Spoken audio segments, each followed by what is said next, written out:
Good evening and welcome to the Pompey Politics Podcast PMQ special. It's Wednesday the 8th of July and we shall be analysing PMQs to see if questions get answered and whether other figures of the establishment will be doing it with a bin on their head. I'm Ian Tiny Morris. Good evening, and I'm Simon Sansbury, and good evening Ian, and good evening viewers and listeners. Yes, what a monumental week in politics it's been.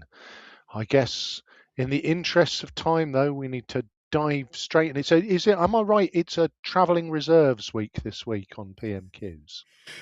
Yes.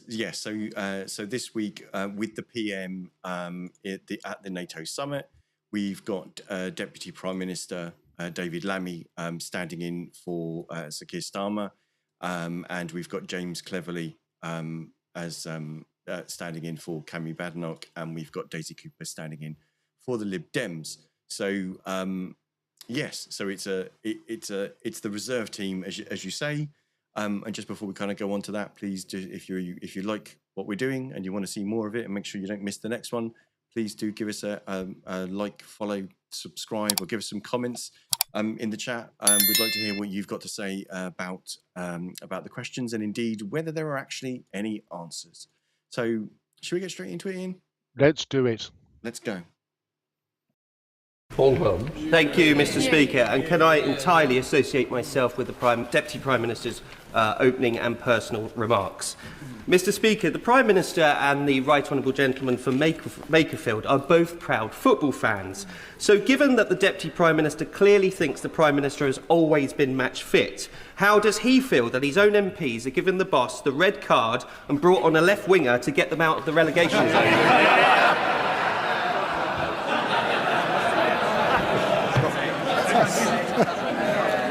That's not bad for someone who represents a Premier League side. But 2 years since the election, the honourable member still needs to engage with the facts of the Tories' failed period in government. As his colleagues now accept this, the former Treasury Minister, the former Community Secretary, the former Health Minister, the former Immigration Minister, and that's just the member for Newark. He wrecked the country, helped wreck the Tory party, and now wants to do it all over again with reform. Shall the Secretary of State, Sir James Cleverly? Thank you, Mr. Speaker. I would like to echo the Right Honourable Gentleman's tribute to Sir George Howarth and pass on my party's condolences to his friends, family and loved ones. I also wish to echo his support and encouragement to the England football team in their forthcoming match against Norway.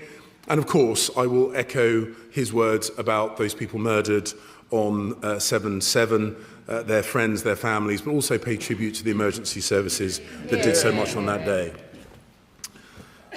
Will he apologise to the victims of the rapists, sexual predators and paedophiles that he is planning to release early?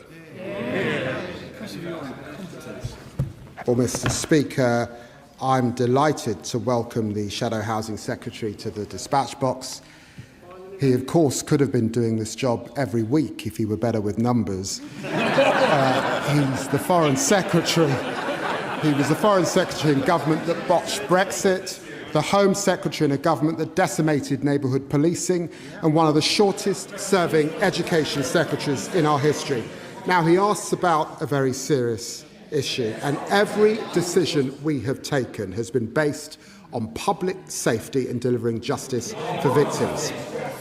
Let's talk about the context. The last Labour government built 28,000 prison places. We're building 14,000 by 2031. We've already delivered 3,200. Under the Tories, they closed 23 prisons. 23. Gloucester closed. Shrewsbury closed. Portsmouth closed. Holloway closed. Northallerton closed. And what are they now? A block of flats. That's why we have to have an early release scheme. That's why we passed the Sentencing Act. And we're putting community powers locally to make sure that we protect the public. Sir James Cleverly. Mr. Speaker, he makes a joke about use of figures. Let me give him a figure. 50,000 prisoners released early in just 2 years on his watch. And I am genuinely shocked. Mr. Speaker, that when given the opportunity to apologise to victims, he very publicly failed to do so. And let me remind him what this is about. Let me quote Fiona Goddard, herself a victim of grooming gangs, who's been brave and open about how his policy will impact her. And she says, "Finding out that they may be released early has completely set me back. I have barely left the house. I feel constantly anxious, frightened, and unsafe. I can barely sleep." This is the impact his policy is having on victims. He refuses to apologise. But why is he pursuing a policy which he must know is both wrong and dangerous? This is a very serious issue, and the Honourable Gentleman is experienced in this House. He knows that while he was Home Secretary, they had an early release scheme that set out 10,000 offenders, 10,000 under his... They had 6 schemes within a year. They had a scheme that they announced on the 6th of June 2023, another scheme on the 17th of October 2023, another scheme on the 8th of March 2024, another in April, another in May, another in June, all before the election. And that's why Rishi Sunak, it's rumoured, called the election in the first place. They left a system with just 83 empty cells. That's what the Justice Secretary previous to me inherited when she came into office. That's why we had to pass a sentencing scheme. He hasn't said what they would do now to fix the system. Of course we think of every victim. And that's why we're notifying victims in discussion with all victims. I sat last week in my surgery with a victim of grooming gangs. All of us want to see offenders locked up. That's why we've got to have prison capacity. Sir James Cleverly. I'm just going to pause there. Thoughts so far? Well, it's not the same knockabout style, is it, as we've had over the last few weeks? And this one really, for me, feels like almost too serious a topic for the pantomime of PMQs.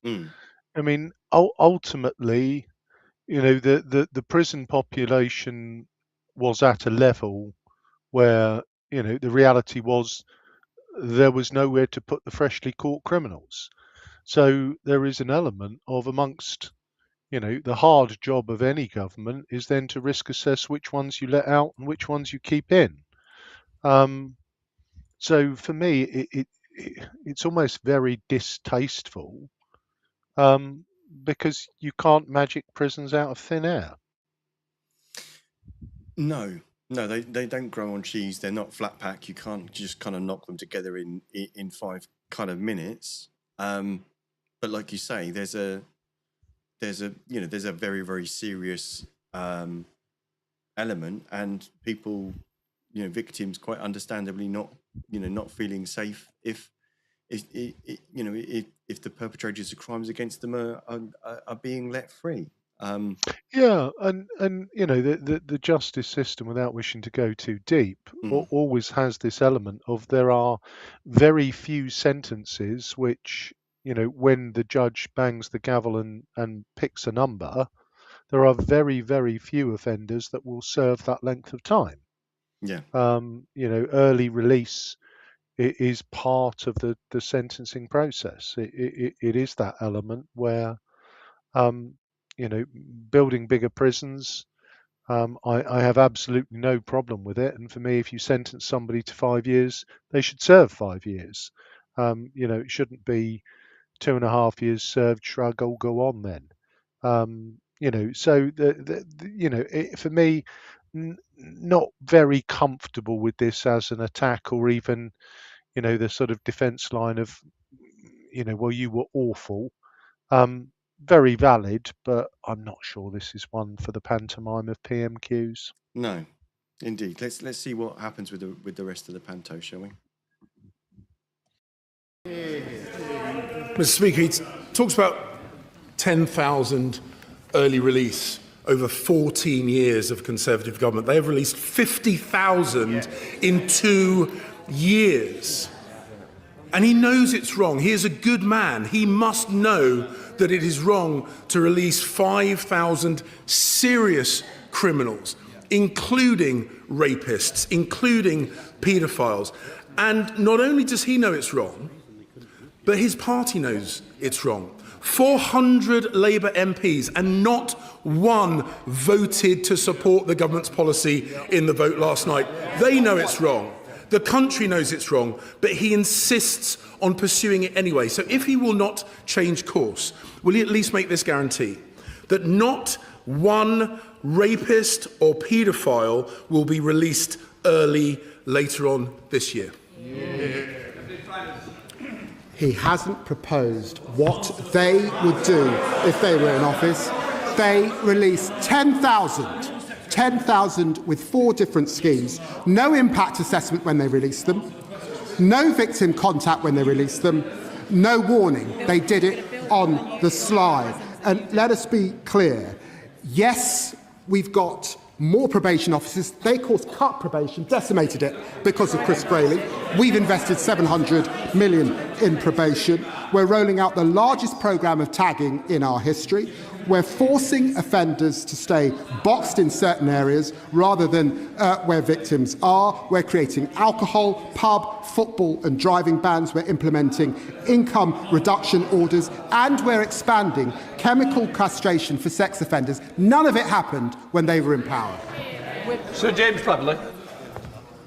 Mr. Speaker, he will look back on this exchange and I think he will be shocked by how this is coming across.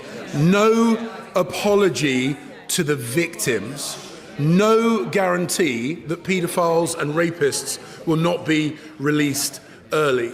We all know that releasing dangerous criminals on purpose is the wrong thing, but not content with doing that, he is hell-bent on releasing dangerous criminals by accident. Last year, in response to the questions of my right honourable friend, the member for South Suffolk, he claimed that under Labour he had got a grip of accidental releases. Yet we now know there have been more accidental releases in the last 2 years than in the entirety of the last Parliament. So I give him another chance. Will he apologise to the country for his abject failure at keeping prisoners in prison where they belong? I've got to say, this is rich coming from the honourable gentleman. They had 14 long years in power. They wrecked neighbourhood policing. He was Home Secretary. Prisons were at bursting point. That's why they called the general election. And they let out offenders in secret. And that is why we have the Sentencing Act that passed through this House and the House of Lords. What we're doing is we are getting thousands more bobbies on the beat. We're toughening up probation. They've decimated it. And we have to have the space to knock up dangerous criminals. That's why we passed the sentencing bill.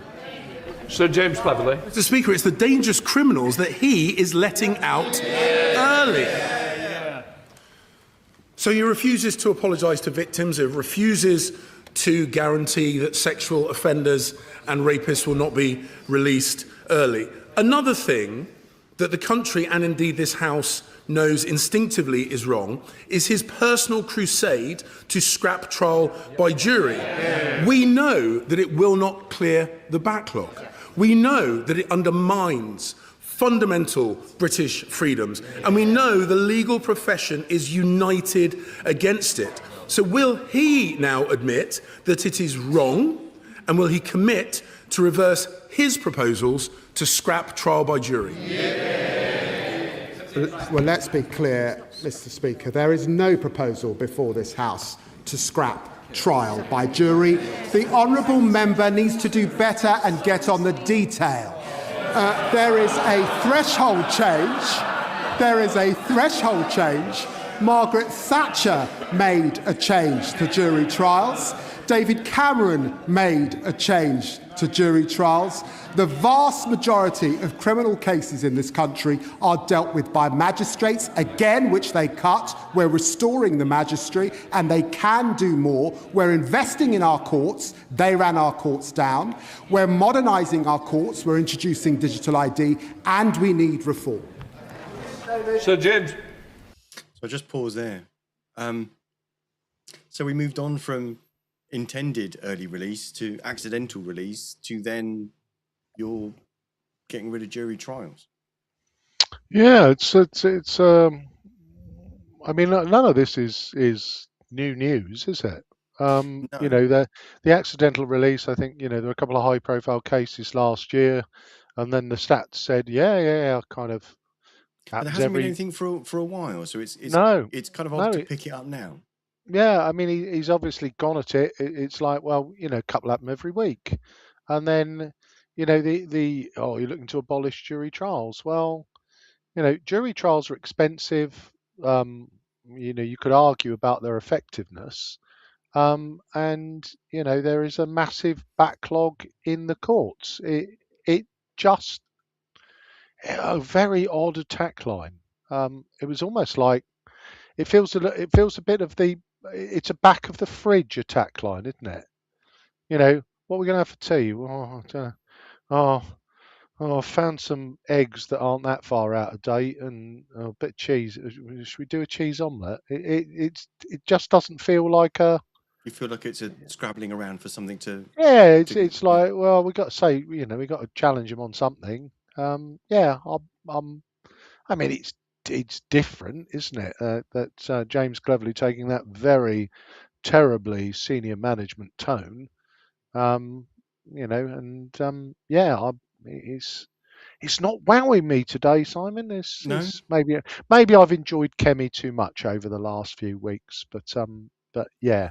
but are you finding that? So we've kind of obviously as the topic has got away from the deeply personal and seriousness of the opening question, has it got kind of? Do you feel that it's got less or more kind of? Well, it's all because of the crap that you left us with. Oh, I mean that is still the. I mean, yes, that's got to be the thing, isn't it? Well, you broke this and you broke that, and you didn't do this very well, and you didn't. But the defence of, well, you know, I guess it's the role of opposition, isn't it? Mm. You know, when you're in opposition, it's your right simply to point out what's been missed. You know, only at election time do you theoretically have to then start saying how you might fix it. Yeah, true. Is there more? Yes. Should we? I think there's another question between Cleverly and Lammy. Should we pause after that one? Yeah. Again, quickly before we go to Daisy Cooper.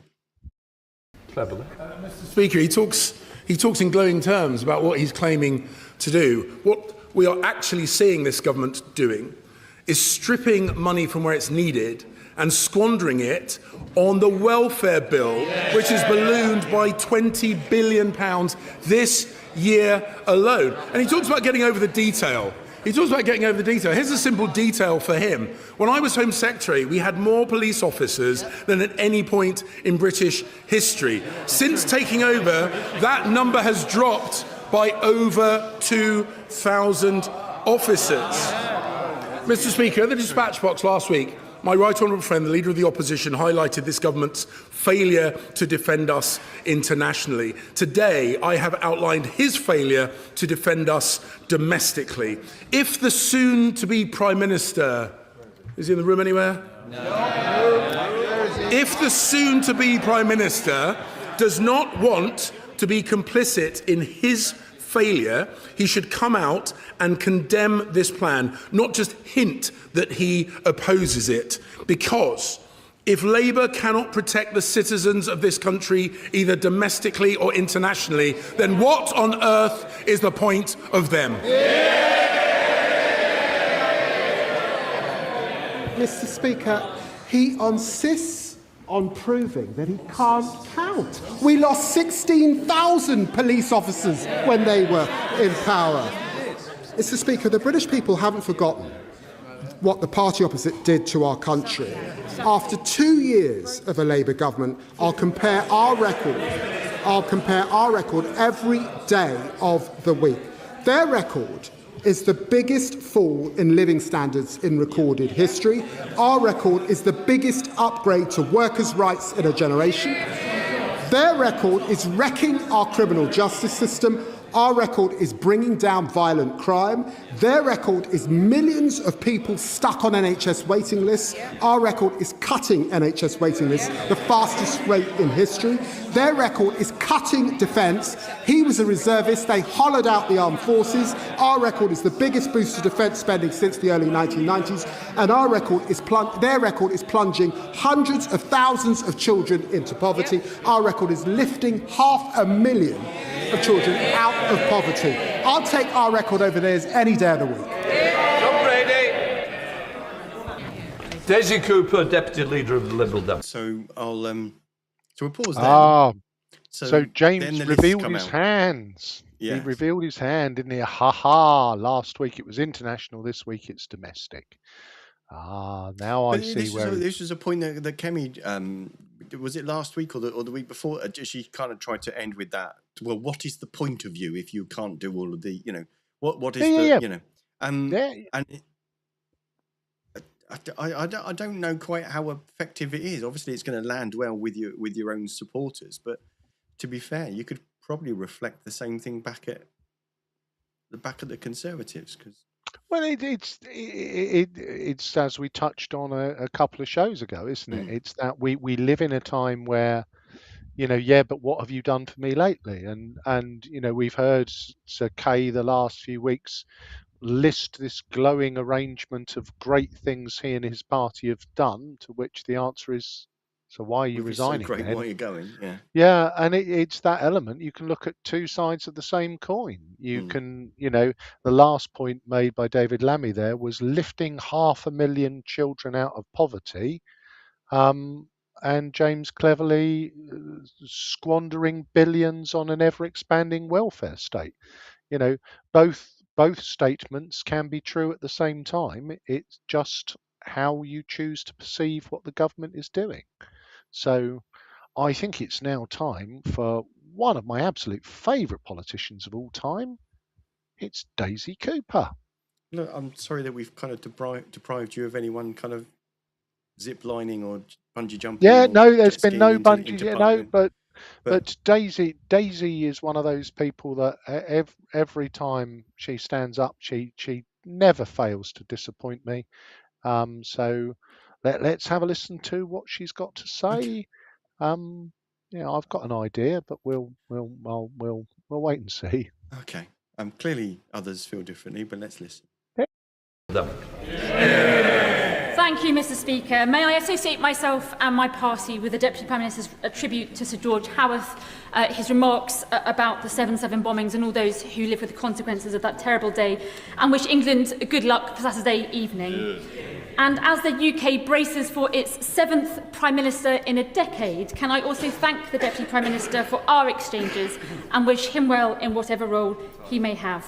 Mr. Speaker, the Honourable Member for Clacton used to say...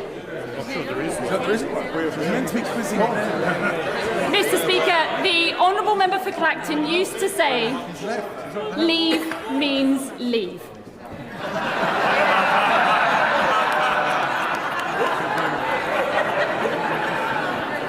But it seems his latest stunt is to leave this place just so that he can return as a fully fledged member after not just one referendum on his behaviour, Mr. Speaker, but possibly two.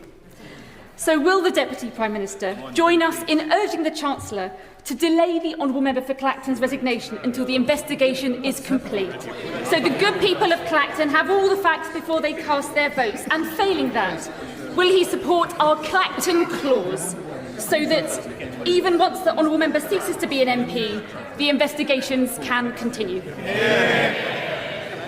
Well, everyone can see that the Reform leader is just trying to distract from the fact that he's up to his neck in sleaze.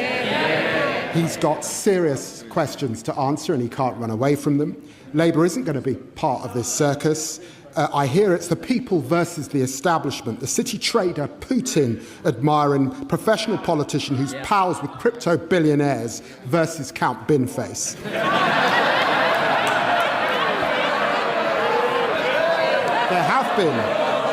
There have been unqualified joke candidates in the past. Let's see what the people of Clacton decide. Daisy Cooper. Thank you, Mr. Speaker. It's clear it's a two-horse race.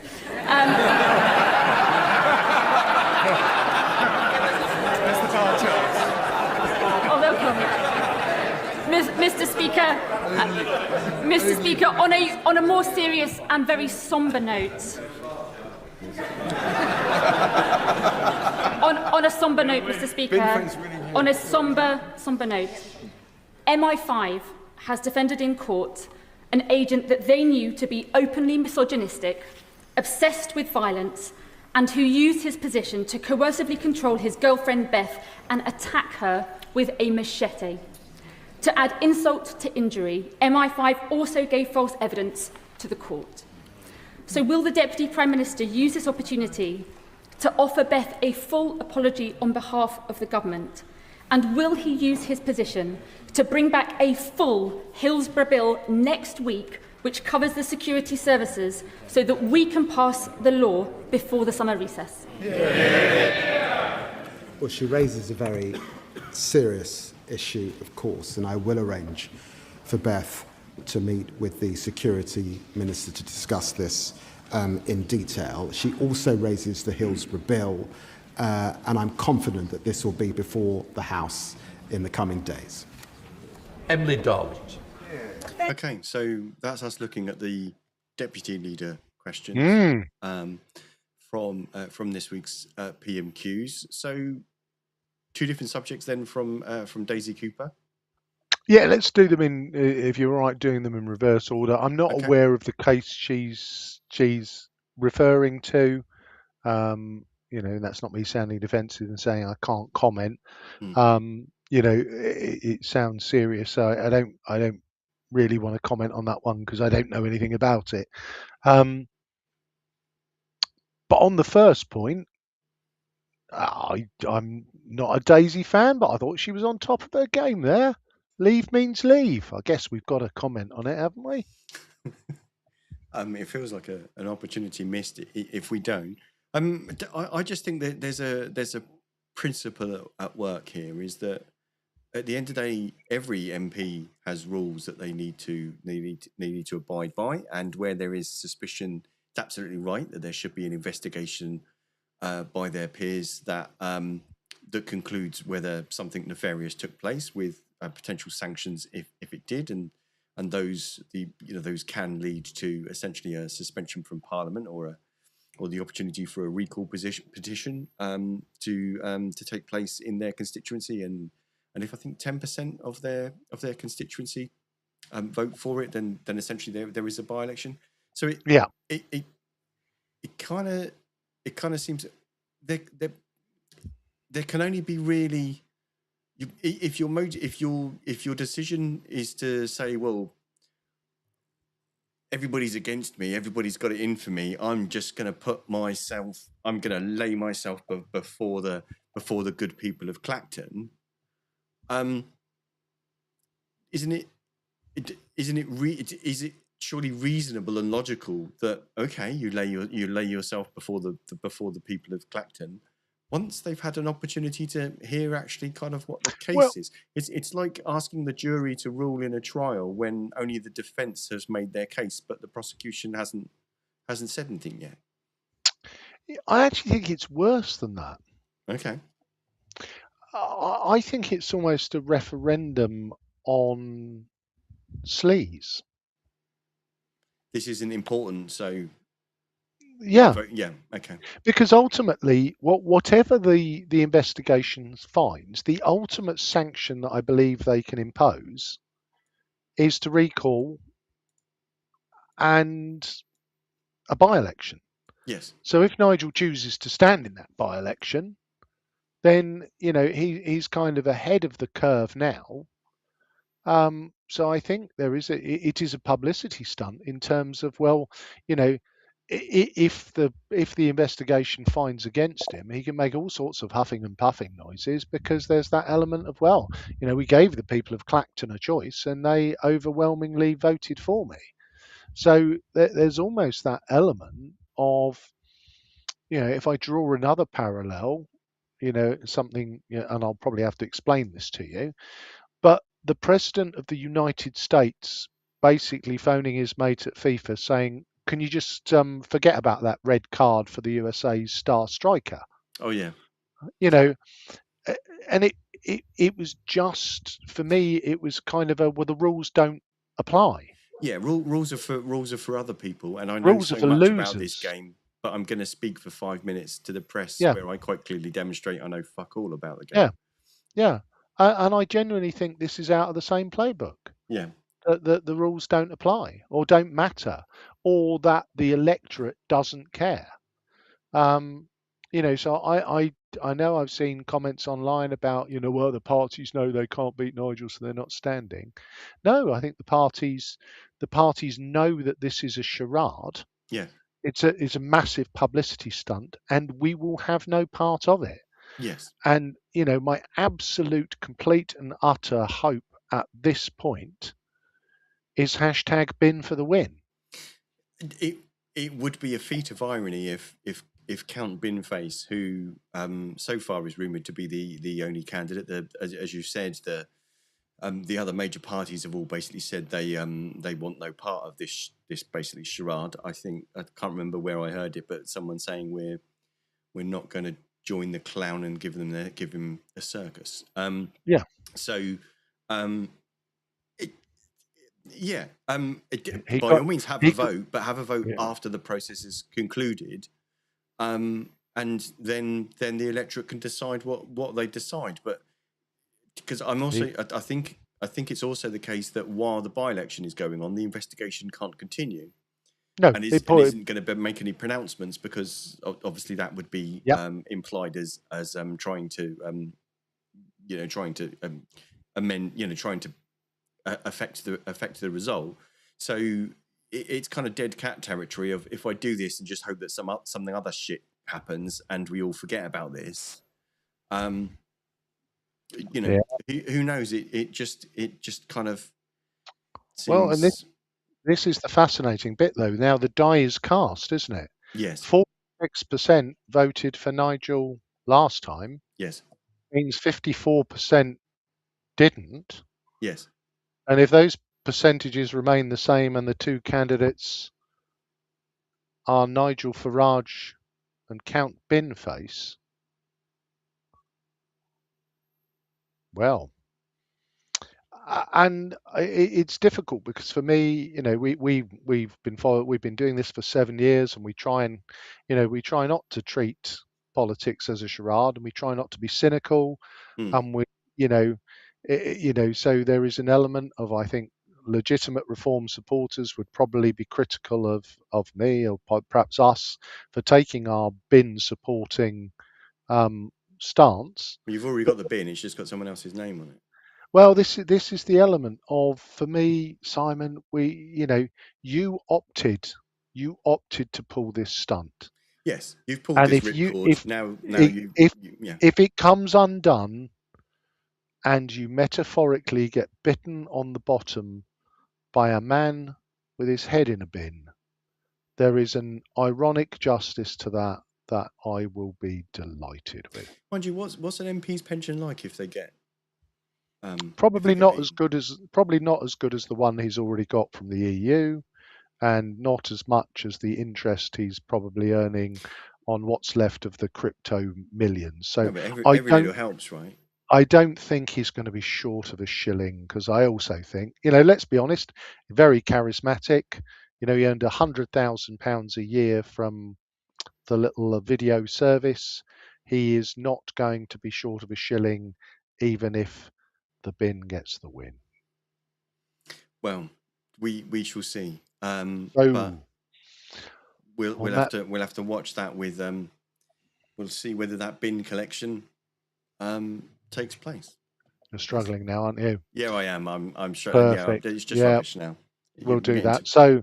So on that bin shell, you've been listening to the Pompey Politics Podcast. I've been Ian Tiny Morris.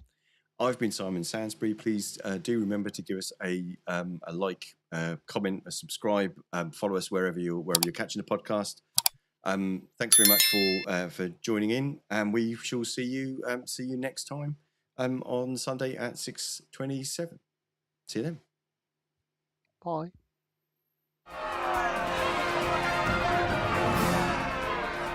Don't forget to like, follow and comment on Facebook, or comment and subscribe on YouTube. Find us on all the social media platforms: Facebook, X, YouTube, Threads, LinkedIn.